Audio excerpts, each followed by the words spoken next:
Alright, hey guys, this is Bezmor, and this video is not PvP, this is not TW, this is just a PvE video. I was asked to make a video like this a really long time ago, and I recorded this, I don't know, a while back, but I just been kind of busy, so I never got to actually uploading it or anything. But it's just a quick Warsong Defense guide, I guess you could call it. And I just recorded me defending the metal pavilion.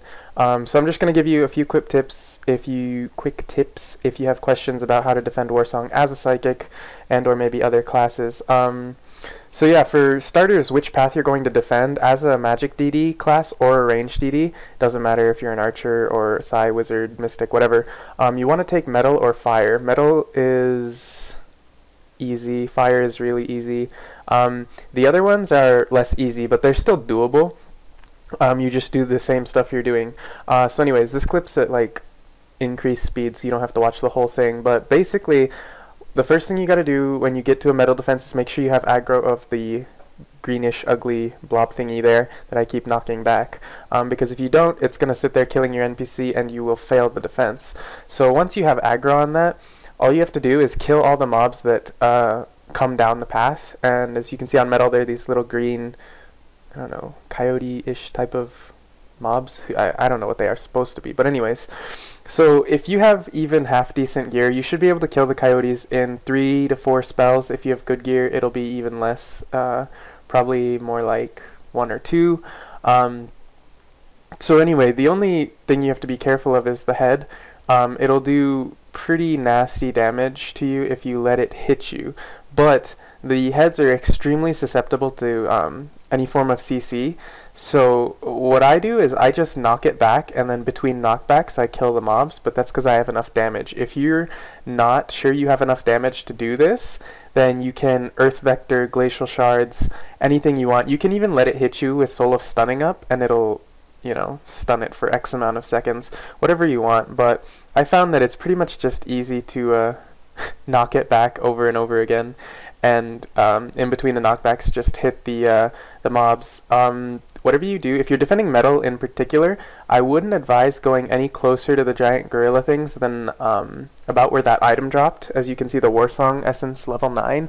If you get too close to them, they'll aggro you, and you can't do anything because they will pretty much blow you up. So it's nice to stand right in the middle here, and that's pretty much all you have to do to defend Warsong. If you're on fire, you have a huge amount of space to roam around on. And I would say get near the giant gorilla things, but don't, obviously not near enough that you aggro them.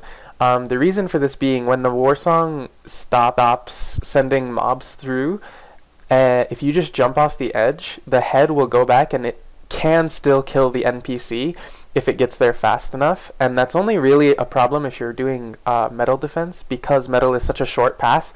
If you just see the mobs finish and jump off, the head will go back and actually kill the NPC, and you can fail the quest like that.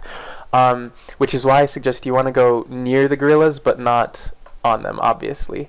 So on fire path, like, go all the way to the end, and then because it's such a long distance on fire, you can jump off as soon as the mobs are done. If you're the metal defender for your squad, I would suggest you literally wait till the head disappears before you jump off or run to the center or whatever, because you don't want to have to redo the whole process. Another thing is, if you get physical immune mobs, my advice is soul burn them and throw out Soul of Retaliation, and then pretty much just hit them with as much damage as you can. So that they'll kill themselves because of soul burn. It is, using your psi buffs is like good and bad. If you're gonna rely on your soul burn to kill increased magic resistance mobs, then you want to not put on your Soul of Silencing. But if you want the head, the green guy, to proc your silences and not bother you, then it's better to put it on. But to be honest, you don't actually need either one to defend metal. I mean, to defend Warsong, any path for that matter. So yeah, I think that covers most of it. Increased magic mobs, you can soul burn and Soul of Retaliation and Soul of Vengeance. Stay near the gorillas and make sure that you have the head busy until the NPC is safe. And if you're a psychic, you can knockback. If you're a wizard, you can use knockback as well as the Force of Will Silence skill. Try to proc Hailstorm.